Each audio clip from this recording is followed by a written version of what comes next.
Thanks for joining us this morning.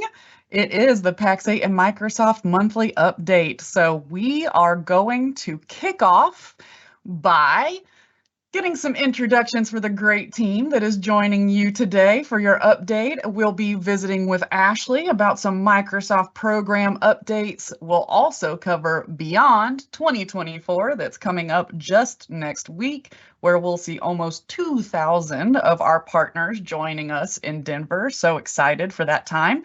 And then we'll close the day with usecure. So let's move on to who you're talking to today. I'm Britton Tremblay-Benton. I'm the Go-to-Market Solutions Director for Microsoft 365 and Microsoft Security here at Pax8. You'll be hearing from Ashley Moretti, the Senior Director of Microsoft Programs, and Vandit Patel, our Microsoft Enablement Manager.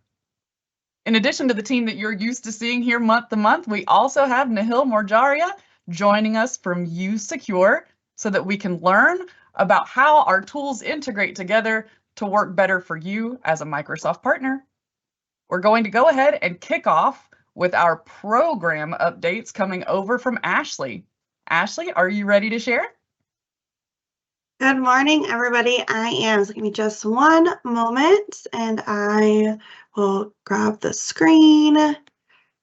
Okay, we're good to go. All right, well, good morning, everybody. Happy Monday. I'm joining you from the lovely state of Colorado and beautiful Denver. It's nice and sunny today, which is summer is here. I am happy. I hope the weather is great wherever you are, and just want to jump in on some program updates that we want to share with you to make sure that you, again, always know what's top of mind for your Microsoft business from an operations perspective. And we make it easy for you so that way you and your teams can just focus on selling. We don't have a lot of updates this month, so will be a quick section and then we'll pass it on over to Vandit. But as always, feel free to grab a screen snip of the slide if you feel that you may want to reread the information. I'm happy to answer any questions you throw in the chat as well. And then just know that this information is available after the webinar. You can find it in Academy, and as well as our Microsoft monthly update, be a newsletter edition that will go out. We're going to send it out late next week due to Beyond. So we want to make sure nobody misses it in their emails while they're at Beyond. So it will be a little bit delayed this month, but be on the lookout for that. And with that, we'll jump right on in. The first thing I want to talk to you this morning is about GDAP, Granular Delegated Admin Permissions. We talked about this last month as well, and just want to make sure that you as a partner understand maybe some actions that you need to take regarding the GDAP relationships between you and your end customer. So this is your relationships that provide you access into that end customer tenant to maybe manage their environment. There's a lot of stuff on this slide, so before I jump in, if you only take away one thing from this slide today, I hope it's the stuff in the blue box. That's what's most important for you. But as everybody knows, there are two types of GDAP relationships in the indirect space. That is the relationship between your indirect provider, which would be us, Pax8, and your end customer. It allows us access into that end customer tenant to do things such as troubleshooting, right? We may open a support ticket. We need to have access to that tenant to troubleshoot. So those are our relationships. These are separate than the relationships between you and your end customer that allow you access into the end customer tenant. For the relationships that Pax8 hosts with your end customer, just know that all of these relationships have been extended if they did come up for expiration, or I should say will come up for expiration later this month. Pax8 has already gone in and auto extended those for 6 months at minimum. We'll keep you updated on what we want to do 6 months from now if we want to keep extending those or if we want to maybe adjust them. The reason why we're only doing 6 months at a time is one, that's the maximum from Microsoft, but two, it's also to ensure that we're always taking in the highest security practices and that we have the right roles and access into that end customer tenant. So you'll be hearing a lot about GDAP throughout the years, coming up every month. We'll be kind of giving you an update. So again, our relationships between us and your end customer have already been auto extended for 6 months. So they shouldn't expire, and they should be extending once they come up for expiration. What you need to know is that you also need to extend your relationships between you and the end customer. And so if you went ahead and established relationships yourself on your own timeline, you can go into Partner Center and you can view all of your relationships and you can see which ones are expiring within the next 30 days. Again, if you want to extend those, you'll just select the extend option in Partner Center, and then Microsoft will extend those for 6 months. There is an option as well to turn on auto extend as well. So every 6 months it keeps rolling. If you didn't initiate your relationships on your own and you're not on your own timeline, and maybe you went through the Microsoft-led transition last summer where Microsoft transitioned all of your relationships from DAP to GDAP, then those relationships will come up for expiry starting like end of summer timeframe, just depending when your tenant was migrated. So it is important to go in and view those as well in Partner Center to ensure that you do go and take action and auto extend those. If you don't auto extend those Microsoft-led transition relationships, they will expire and you'll have to regenerate them with all of your customers.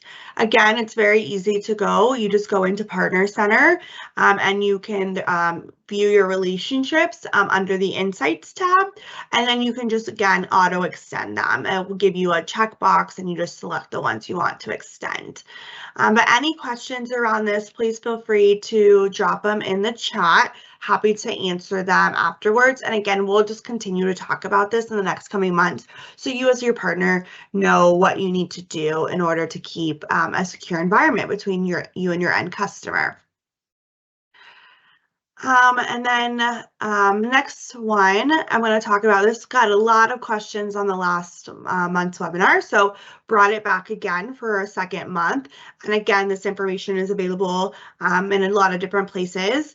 But earlier this quarter, on April 1st, Microsoft announced that they are debundling, decoupling, whatever verb you want to use to really talk about it, but they're removing Teams from the Microsoft Office 365 suite for the enterprise SKUs. And so what this means is if you go and buy Teams for a customer for like today, say you go in today, Teams will not be included. So you'll have to add Teams as an add-on to your base license going forward.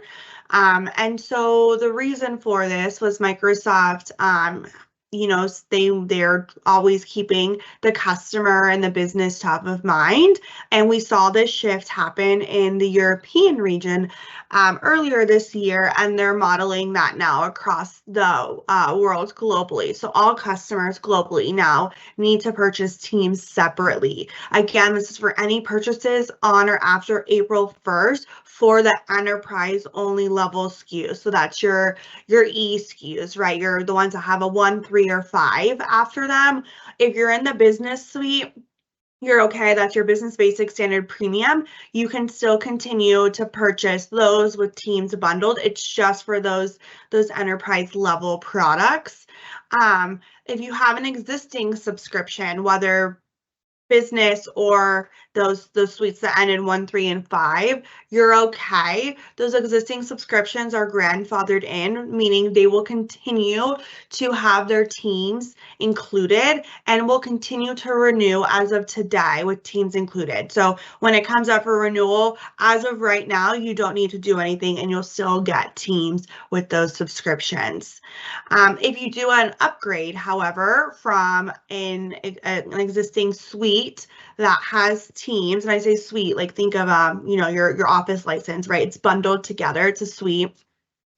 To a new product that ends in 1, 3, or 5, you will have to purchase Teams separately. You're not grandfathered in at that point. So that's really important because there may be a price increase more so than what you're expecting with a traditional upgrade.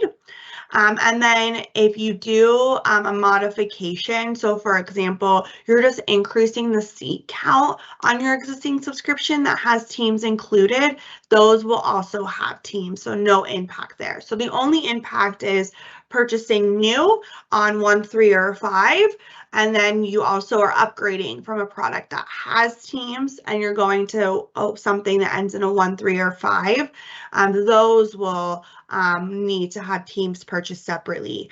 I hope maybe this month we simplified that a little bit more for you guys. But again, if you have any questions, like drop them in the chat, please. I'm around while everybody else is presenting and we'll happily walk you through some of the questions you have and provide answers to make sure that this is easy for you guys. On to the next one.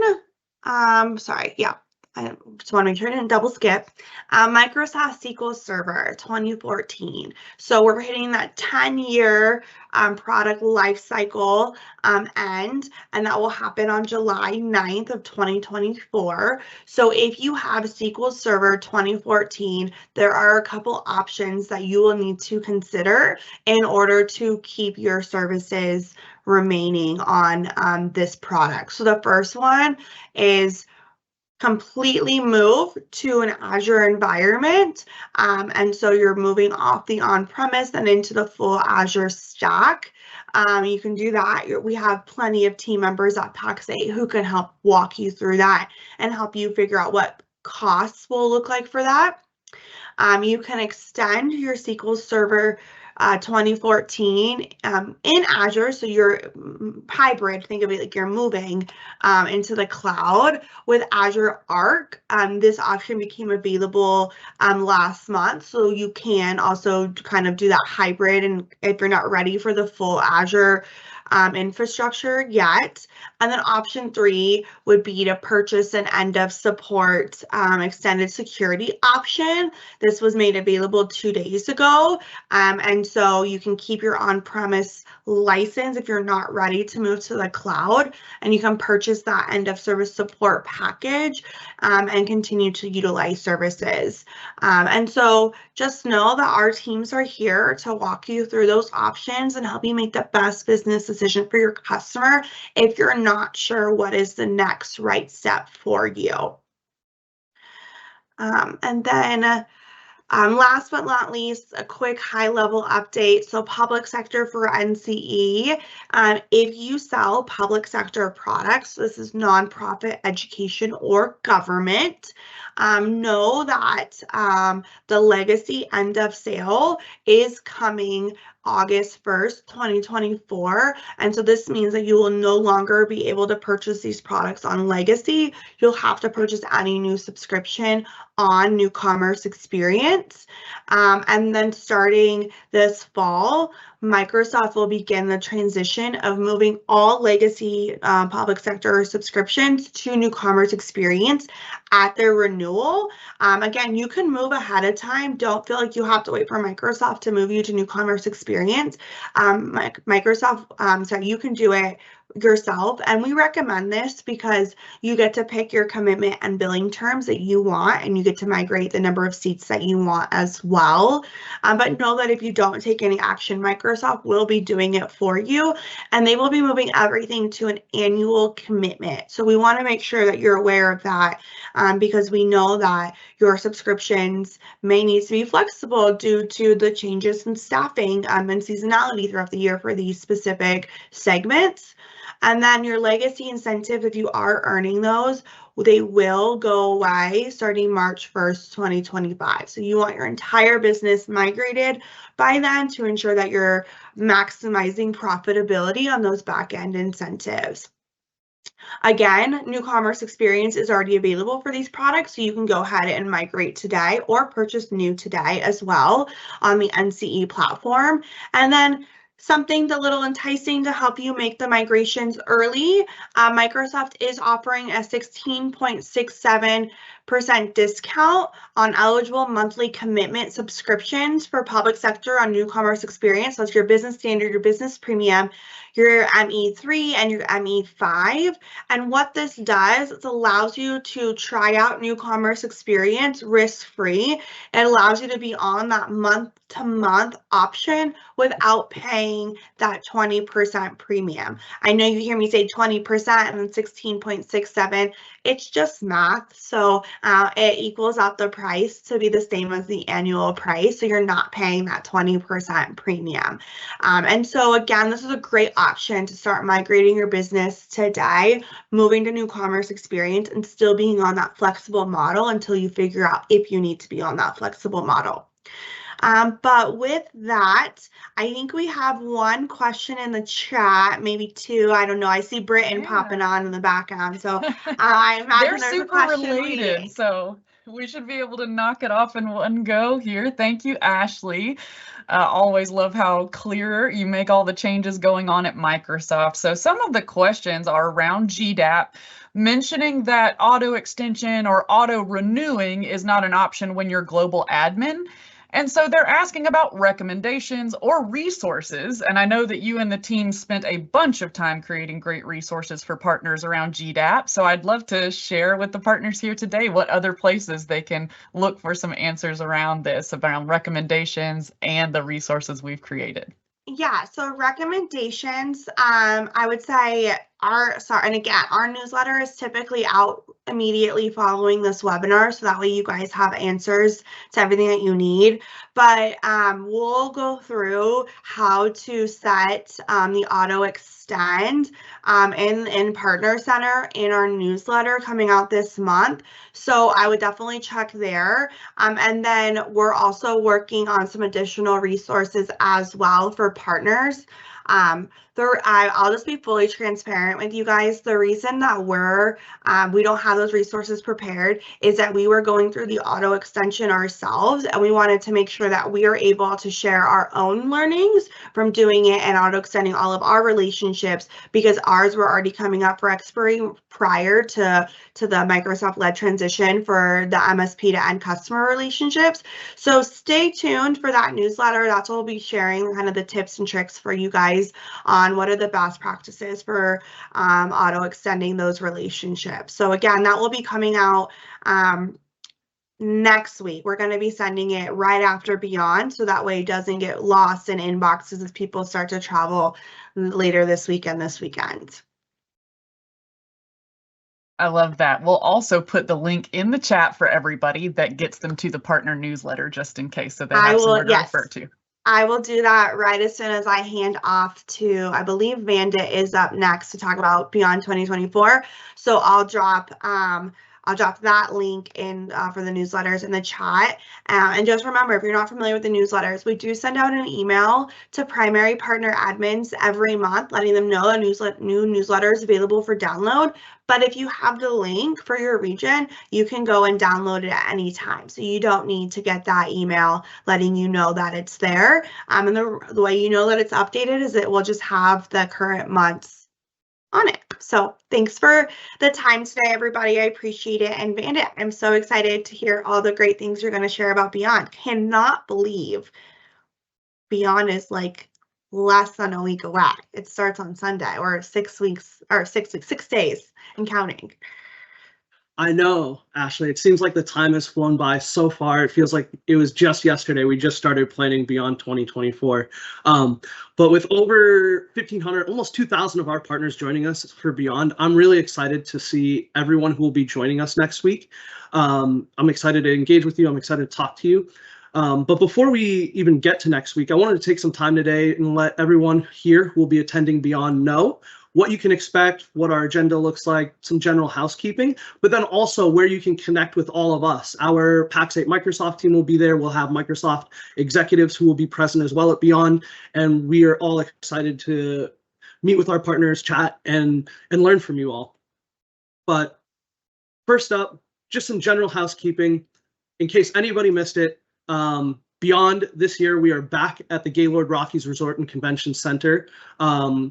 just a stone's throw away from Denver International Airport, around 8 miles. So it's a quick commute from the airport to the hotel. And no worries if you couldn't get into the Gaylord and you're in one of the overflow hotels, those are also really close to the resort, and we'll also be seeing you there too. For anybody who is registered and hasn't seen the agenda yet, you can keep up to date with all of the event details at pax8beyond.com. That's where you'll see the latest agenda, all of our vendor sponsors, all of the information is there. But if you're looking for some way that's even more convenient than visiting the website, we also have the event app back this year. So if you go to pax8beyond.com/app, you'll be able to download that. It's available for iOS and Android. And here you'll be able to get the latest agenda, see all of our sponsored vendors, see the session details, plus the locations, and so much more inside of the app. Be able to connect with your peers as well. So some general housekeeping out of the way, let's dive right into what we're covering at Beyond. So right here is our full agenda for the 3 days. And I say full agenda, but it's more of an overview. You'll see we have some breakouts, and each one of those sections will have detailed information in the app and on the website. But just a couple things that I want to call out right here, specifically where you can hear from us and the rest of the Microsoft team. On day 2, we have our keynote and a couple breakout sessions as well. Expect to hear from Microsoft's VP of SMC, their GM of CSP channel. We have a lot of great Microsoft executives joining us this year, ready to bring you all of their knowledge around the Microsoft business, what's new with Copilot, and what you can expect from Microsoft going into this next half of the year. Additionally, we also are partnering with some of our other vendors for some boardrooms on the 3rd day. We'll be with Blackpoint and Veeam, so don't miss out on those boardrooms and breakouts happening on day 3. And then outside of just our general sessions, we also have our expo hall on day 2 and day 3. This is where you can come and engage with us. We'll have a space right at the front of the exhibit hall. There you'll find most of our Pax8 Microsoft team there ready to answer any of your questions, as well as the Microsoft team itself. We'll have some global PDMs, we'll have some DISTI leads, we'll even have some TSI presence as well. So if you are a nonprofit partner of ours and are looking for more information, we'll have a whole section just for you to go through nonprofit, be able to talk with our experts there. Additionally, at our booth, we've heard you guys, we know that we've seen the click-through demos for Copilot, and we've heard that you want to see them live. Well, here at Beyond, we'll have live Copilot demos going on. Here you can meet with our experts and click through the entire Copilot experience and really get a hands-on feel for what Copilot can do, how you can set it up, and all of the things you can expect in Copilot for M365. But along with that, we'll also have ISVs, we'll have some general meet and greets, and if you're lucky and you show up at our booth, we'll be doing a raffle on the final day. So stay tuned for more and visit us at the booth if you want some more information about that raffle. But I know I've just showed a lot of different sessions. I've talked about the expo hall, our breakouts. How do you know where we are? How can you find us? Well, there is a full event map inside of the Pax8 Beyond app. Here you can see where all of the sessions are happening, what rooms they're in, but then also you'll see this handy map that lets you know what floor you're on, where you want to go. But just a little cheat sheet, our main stage, all of our keynotes will be happening in the Colorado Ballroom again, and the exhibit hall is an Aurora exhibit hall. So those are two kind of pillar points.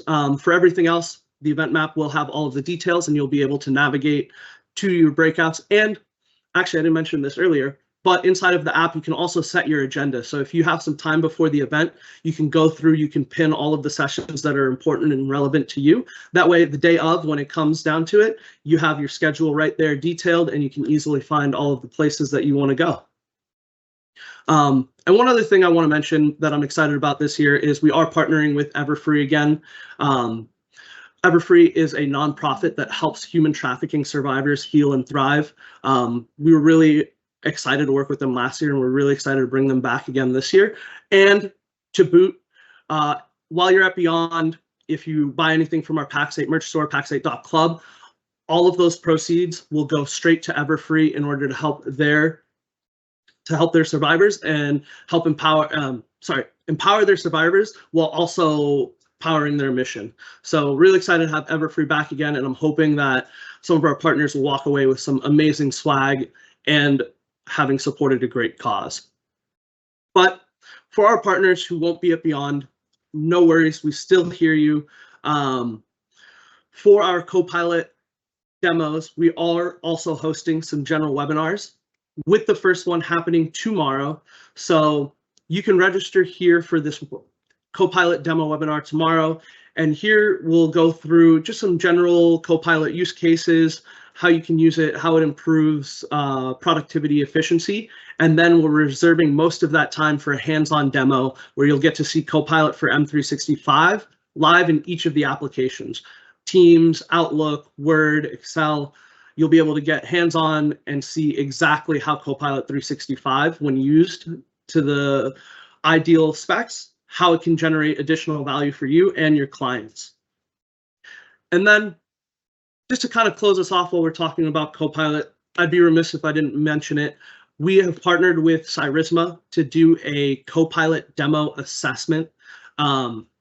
A lot of what we're seeing in the market, we're seeing a lot of clients, a lot of partners say, Copilot's amazing, AI is a great tool, but my clients just aren't getting the full effect of it. They're not getting exactly what they want. And what that boils down to is data.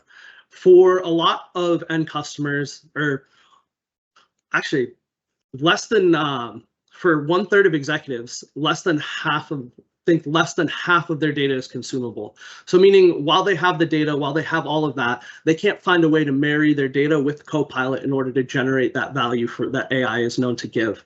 With the Cyrisma data assessment, this will walk you through, it'll assess all of your OneDrive, SharePoint, Teams environments for any sensitive data, PII, and then also give you some next steps. So if you are in a situation with a client where their data may not be in the best state, this assessment will go through all of those data points and then give you some recommendations of how you can get that data to a point for that client where Copilot and other AI tools will then become even more impactful. So if you have any questions about the Pax8 Cyrisma data assessment, go ahead and drop them in the window. We also have a form we'll drop in the chat window. That way, if you want to get started today, you'll be able to do that right away, right after this webinar. But with that, I'm going to pause just to see if there's any questions in the chat. We do have questions coming through. Ooh. A lot of them are actually still directed at Ashley as she wrapped up her section. So she is answering some of those in the chat. No Let's worries. see if any has popped through for you. And then we do have some partners asking for the link to this webinar, though. So let's make sure that we'll get that directly out to everyone watching, because we would love for you to attend this for sure. And if anybody has any questions about Cyrisma, let us know. 100%. So with that, I'll actually pass to Nihil to go through the usecure product and talk more about how it integrates really well with the Microsoft stack. And while I pass off, I'll hop into the chat window to drop some of those links for the webinars, for the Cyrisma data assessment form. But without further ado, Nihil, I'll let you kick it off for us. Thanks, Bandit. Much appreciated. So, brilliant. I'll just get my screen share set up and take that off you. Brilliant. Yeah, it's great to speak to you all today. So again, my name's Nihil. I'm the Chief Revenue Officer at usecure. For those of you who maybe aren't too familiar with usecure, we provide cybersecurity awareness software for MSPs. So we've recently launched with Pax8. It's obviously a very exciting time. Our entire focus on as an organization is on understanding the human element when it comes to cybersecurity. You know, it's a common track. You know, we always think about the end user and their vulnerabilities, but we don't necessarily have the best processes in place to help them. So there are a few recent evolutions to how these threats are evolving. So I'm going to touch on a few of them in the session, and then go through how we aim to empower employees and go away from that traditional approach of seeing them as a vulnerability and instead making them set to combat cyber threats. So firstly, I want to, I guess, put stock into why employees are at risk. You know, in order to understand how we can help employees, we need to understand why they are vulnerable in the first place. The major one for me, which underpins the entire sort of area, is that threats are evolving and evolving incredibly quickly. It's always been a case that when it comes to targeting end users, when it comes to targeting the human being, personalization is the absolutely crucial thing. A few years ago, setting up a targeted spearfish, for example, would be incredibly laborious for a malicious actor. They'd have to trawl through LinkedIn, they'd have to trawl through the dark web and data dump sites, they would have to build personalized phishing attacks and then find vulnerabilities in the infrastructure. The amount of time it took and the amount of risk it had to not actually be received by the end user meant that a lot of phishing attacks were quite generic. We noticed, and you might have noticed your clients report this as well, these phishing attacks now are getting much more sophisticated. That's because of a couple of different sort of evolutions that we're experiencing. The first one being that the amount of dark web data out there is growing exponentially. And the second one being the amount of AI tooling is now much more available, and therefore it can help speed up this process for attackers. Like with a lot of new technology, it's designed with great intentions, and you always have malicious actors who try and flip it for their own purposes. So with the dark web, obviously we use our email addresses, we sign up for services regularly, and that's just a standard part of modern business. Naturally, as we sign up for these services, we give a lot of personal information, and those organizations then get breached, and that information is then exposed on the dark web. Now, obviously, there's a lot of personal information like email addresses, phone numbers, passwords, physical addresses, all the type of information that an attacker wants to get a hold of on your clients to be able to then build these more targeted malicious attacks. AI tooling then allows them to collect that information and build those sophisticated attacks much quicker. So, for example, if you have a password breached, there is software that allows you in seconds to try an email and password combination across thousands of sites. A few years ago, without the help of that AI software, they would have to enter that email address and password combination manually. It's incredibly time consuming. Now, with the amount of evolution in these threats, they can create these targeted phishing campaigns en masse. And that's just one vector of human risk that has evolved as a part of all these different AI toolings in the dark web. What links with that is a lot of organizations still don't train their staff members properly. A lot of organizations, a lot of clients still do training in the form of maybe onboarding training. So you get a presentation when you join an organization, you maybe get a few slides on phishing awareness and secure passwords best practices. If the end user's lucky, it gets reinforced maybe in a year. Realistically, though, is that staff member any more secure for that training? In 6 months' time, are there any changes to their behavior, or are they going to revert back to the more convenient and often less secure route? So it's absolutely crucial that we can get that training right, that we make it engaging and that people will actually change habits as a result of that. So what we find is the threats are evolving at a rapid rate, and the training hasn't really evolved at the same rate. So the gap between the risk level and the sophistication of them and the amount that staff members are aware and empowered is probably never been bigger. Another point which highlights this is a lot of organizations struggle to get processes in place and policies in place for their end users, whether that's a remote working policy, a phish reporting policy. A lot of organizations just don't have these type of processes and policies well documented.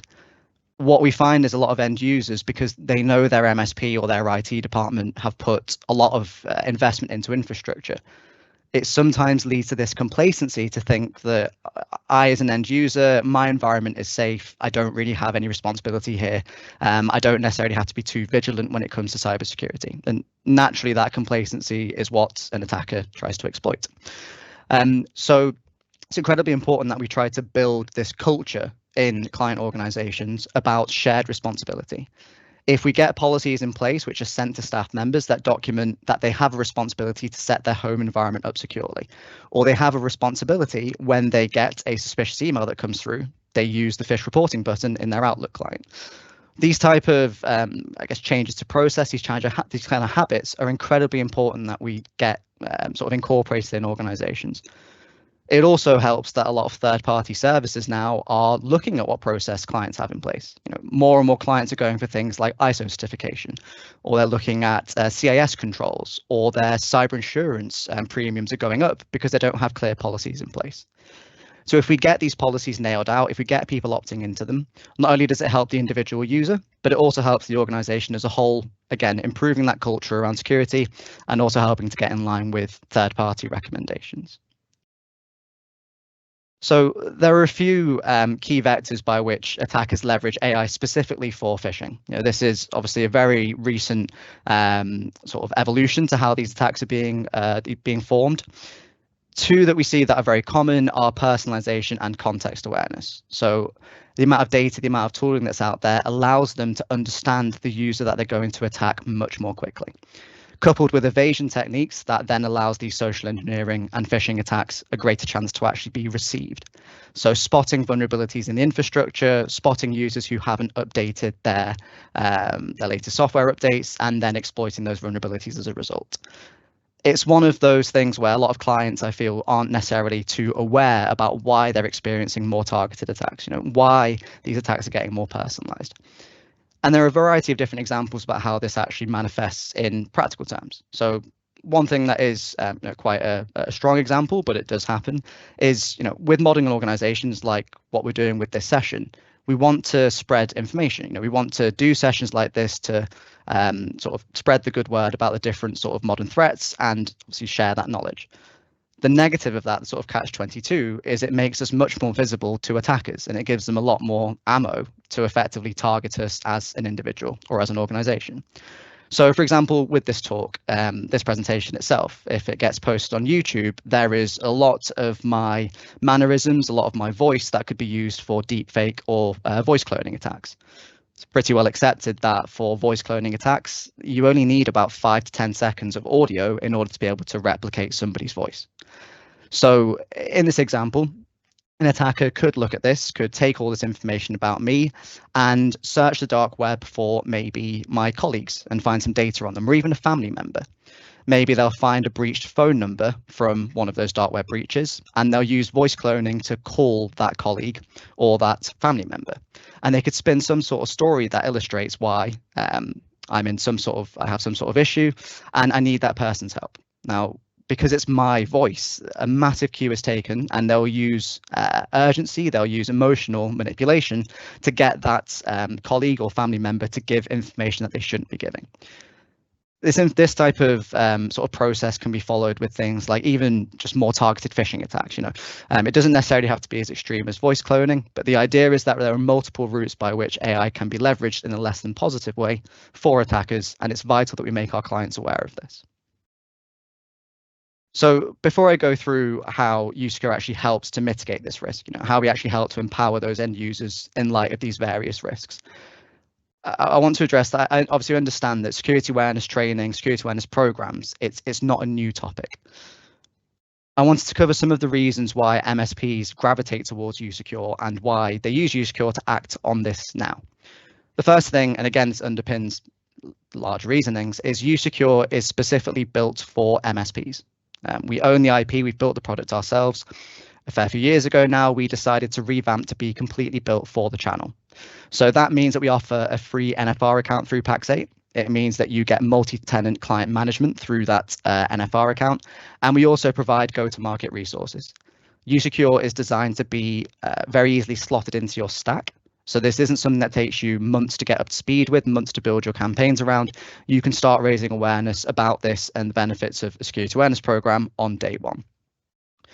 What links with this is a large part of usecure is, and the idea of us being MSP friendly and MSP focused, is the solution is designed to be very heavily automated. And that includes some really cool integrations with Microsoft, which I'll touch on shortly. The idea is usecure can be configured in around 20 minutes. And it can then run itself indefinitely, deploying a tailored security awareness program to your clients. That allows you to scale out en masse because you're not bogged down with admin time every single month. And it also helps secure the long-term usage with your clients. If we have a continual security program in place for your clients, it becomes standardized. It just becomes normal part of their processing where, as part of their organization steps, they engage with the program. And finally, we also offer flexible billing. So it's completely flexible, rolling monthly contracts, no long-term annualized deals or anything like that. So you essentially get your margin protected as a partner. So how can usecure actually help to transform employees into a cybersecurity asset? What can we actually do in practical terms that takes this vulnerability and actually helps to nip it in the bud, helps to minimize that risk as effectively as possible? So what I'm going to go through is almost like a little case study. In an instance where we had a client using usecure who had a new starter join, what is their journey to be monitored, to be assessed, and then to have the necessary program in place to minimize their risk as an individual end user. The first thing is we heavily integrate with Microsoft 365. So in terms of actually managing the user lists for each client, we integrate with Azure AD. So there's a very simple config wizard which allows you to choose specific groups, remove unlicensed users. You can be nice and particular with your sync. The end result is every single day, usecure will look at Azure AD and it will spot any changes. If there's a new starter in AD, the very next day they get added onto usecure. So for yourself as an admin, you don't have to spend time managing user lists. You've got peace of mind. If your AD is kept tidy, usecure is kept tidy. The program will then be automatically deployed to that new starter. So again, it comes back to embedding this as part of client processes and not making this a decision, just being a standard part. If you're a modern organization, it's expected that you then have a secure-to-edge program in place. So the first thing that will be deployed to this user is key training.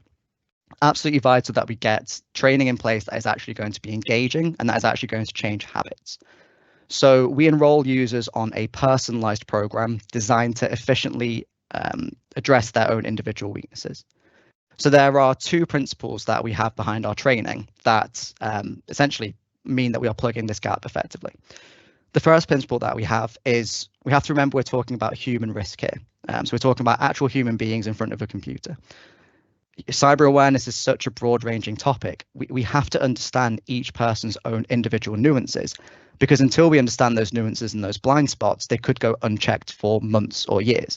You'll have certain staff members that are incredibly savvy when it comes to spotting phishing emails, but when it comes to setting secure passwords or logging onto public Wi-Fi networks, they don't follow best practices. So principle number one is understand each person as an individual end user.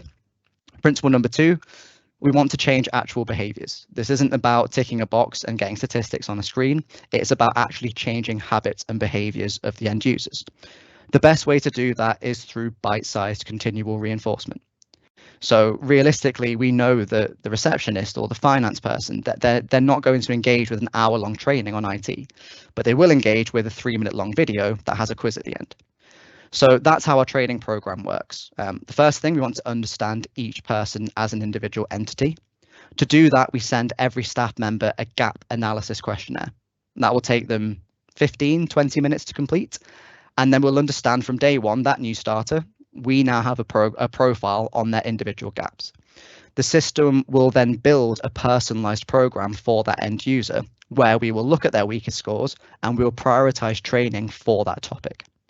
That entire process of sending that new user the gap analysis, building a personalized program, and then deploying the training courses systematically over time, that's completely automated. It's simply a toggle within usecure, and then you have the training program enabled.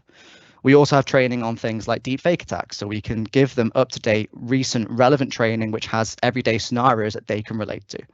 So the idea is for your clients, it's a lot more engaging. We're not going to try and overload their staff members with overly long training courses that have technical jargon. We'll get straight to the point, give them everyday scenarios they can relate to, and help reinforce good habits as a result. The next thing is we couple this with simulated phishing attacks. It's incredibly important that we can replicate this common threat vector in a safe environment. We have built hundreds of phishing campaigns, including ones localized to the US. We have multi-language capabilities as well. And again, we have a very important integration with Microsoft that allows us to deploy these campaigns readily. One of the main issues when it comes to setting up phishing attacks is traditionally going through domain allow listing, IP allow listing can be quite a drain. With usecure, you simply sign in with your Microsoft admin credentials, and that authenticates as the safe sender.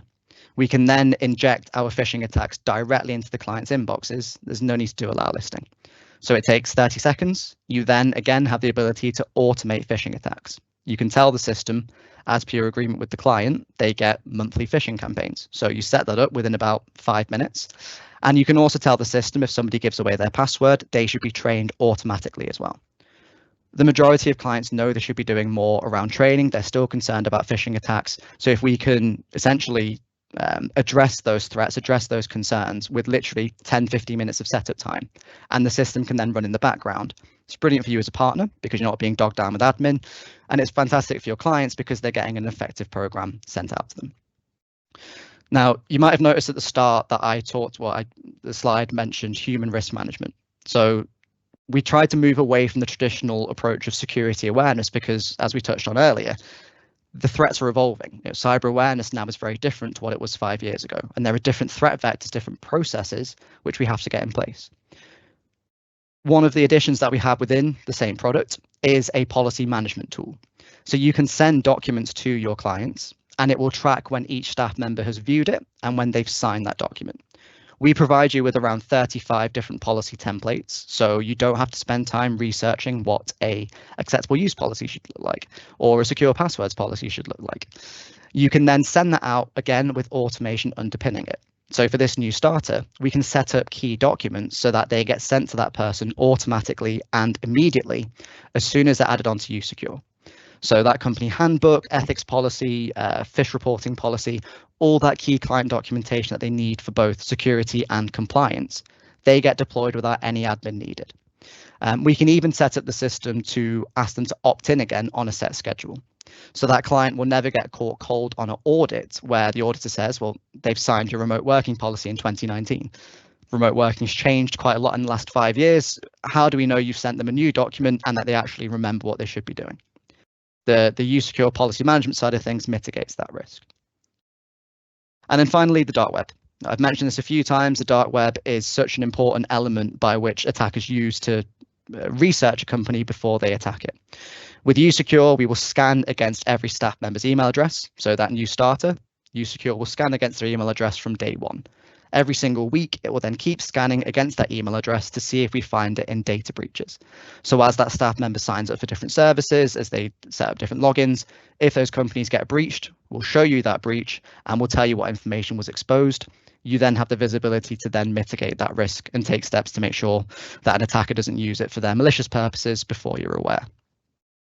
And then finally, we give you automated reporting. The whole idea is we want to keep you out of the system. So you can set up monthly, quarterly, or annual reports to go out to your clients, and it will give them overall summary information about the trends in the organization and show the progress over time as well. So again, helping to get that long-term buy-in. So in summary, so we know with this type of topic, it's a really interesting space because clients know they should be doing more. More often than not, they are aware that phishing attacks in particular are a vulnerability. If we can present them with a solution that is non-intrusive, that is easy to engage with, and that has a continual nature to it, so it actually has effective results, it's quite an easy sell. It's quite an easy conversation to have because we're plugging a gap quite simply. You can test usecure. We have a no strings attached free NFR via Pax8's marketplace. You can test it internally. You can get scripts of the training, send some phishing attacks internally. You can make sure it's the right type of product for your stack before you go any further. And finally, as Bandit mentioned, Beyond, we are at Beyond. We have a booth. Come and chat with us. Happy to answer any questions. Happy to do a short live demo, show you some of our training, and discuss this in more detail. So I can hand back to the Pax8 team now. But thank you for your time. Thanks, Neil. You actually did have a question that just popped up. And so we've got some partners asking how usecure works with Defender for Office 365 when detonating links with safe links. So any kind of insight you have on how usecure and Defender for Office integrate? Yes, it's a good question. So we have guides in the system that essentially allow you to potentially stop Defender from doing that if you want to test end users and I suppose get a scope of how they would react to a phishing attack in isolation. Naturally, some people like to keep that in place, so you can just ignore that. We do have the ability to essentially forward different phishing attacks as well to Defender. Again, there's guides in the system. That means if your clients experience different phishing attacks, they can then report that directly to Microsoft Defender. But it kind of comes down to, I suppose, ultimately a question of the test. A lot of our clients do temporarily disable or make exceptions for usecure to allow the end user to be tested in isolation. But there are different ways that we can sort of, I guess, alter the attack and report back into Defender to show you what different staff members have done. Fantastic. Yes. And I do see that you're also joining us at Beyond here. So I love that shout out towards the end. But thank you so much for everything that you shared with us about usecure and how it can help support our Microsoft partners. We are so excited to see those of you that will be joining us at Beyond. And for those of you that are not, then we look forward to seeing you in July at the monthly update. Following this one, we will have all sorts of new news to share for you at the top of July, and we are looking forward to it. In the meantime, we hope that you stay connected to us through our partner newsletters, as mentioned, and some of the events and webinars that we have going on to help further enable you in your Microsoft business, whether it's Copilot, business applications, or anything else. Thanks so much for joining, and we'll see you next month.